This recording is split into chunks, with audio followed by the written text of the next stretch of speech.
লোকসভা ভোটের আগেভাগেই সারা দেশ জুড়ে চালু হয়ে গেল সংশোধিত নাগরিকত্ব আইন সিএএ।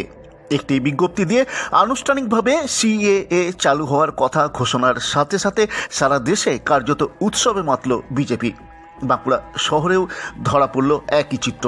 সোমবার রাতে শহরের লালবাজারে লাড্ডু বিলি করে প্রদীপ জ্বালিয়ে এবং আতশবাজি ফাটিয়ে সিএএকে স্বাগত জানালেন বিজেপি কর্মী সমর্থকেরা।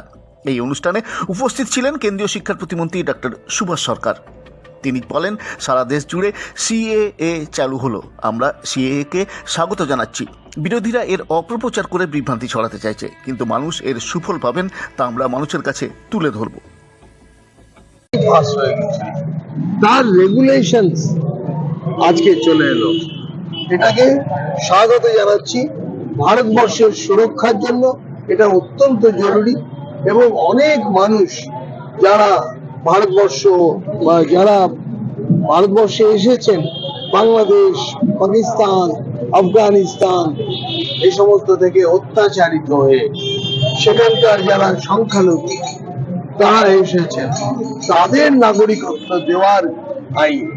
অথচ আমাদের মুখ্যমন্ত্রী রেগুলেশনস না দেখেই বা দেখেও ইচ্ছাকৃতভাবে মানুষকে বিভ্রান্ত করছেন, বলছেন নমশূদ্রদের নাগরিকত্ব কেড়ে নেওয়ার, কিন্তু উনি জেনে বুঝেই বলছেন আমাদের নমশূদ্র ভাইদের নাগরিকত্ব দেওয়ার আইন এটা।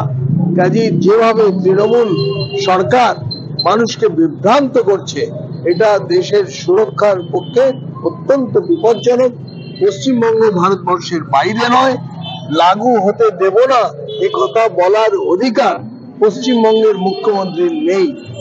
তার কারণ ভারতবর্ষের জন্য এই আইন, পশ্চিমবঙ্গ ভারতবর্ষের বাইরে নয়।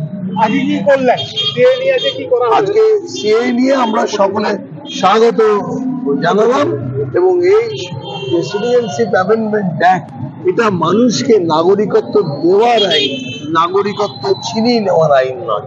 কিন্তু আবার এটাও ঠিক, অনুপ্রবেশকারী যারা দেশের যে সুরক্ষা নষ্ট করবে তাদের নাগরিকত্ব দেওয়ার আইন, কিন্তু এটা নয়। লোকসভার আগে চমক কোথায়? নরেন্দ্র মোদী, প্রধানমন্ত্রী নরেন্দ্র মোদী, স্বরাষ্ট্রমন্ত্রী অমিত শাহ দেশের সমস্ত নাগরিকদের কথা দিয়েছিলেন, গ্যারান্টি দিয়েছিলেন, আর সেই গ্যারান্টি 100% গ্যারান্টি পালন করেন। সেটা আজ আবার প্রমাণ হয়ে গেল। নির্বাচনের আগে একটা অক্সিজেন জোগালে, অক্সিজেন তো সবসময় যোগাচ্ছে, তো আরো বেশি করে সমস্ত স্তরের মানুষ উজ্জীবিত হলেন যে ভারতবর্ষের সুরক্ষা একেবারে নরেন্দ্র মোদীর হাতে একেবারে সুরক্ষিত। সিএ নিয়ে একটা সময় দেখছিলাম পশ্চিমবঙ্গ উত্তাল হয়েছিল, ঠিক লোকসভার মুখে এসে।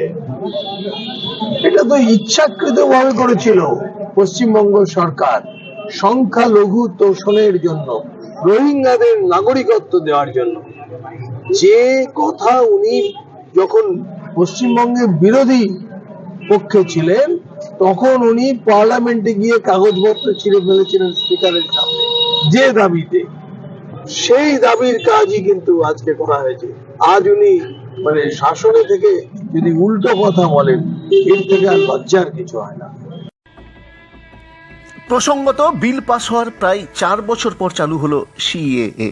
লোকসভা ভোটের আগে এই ইস্যুতেই বিজেপি বনাম বিরোধী রাজনৈতিক দলের লড়াই তুমুল আকার নেবে তা বলাই বাহুল্য। শেষ পর্যন্ত সিএএ এর ফায়দা বিজেপি কতখানি তুলতে পারে সেটাই এখন দেখার। Bureau report, Bankura 24x7।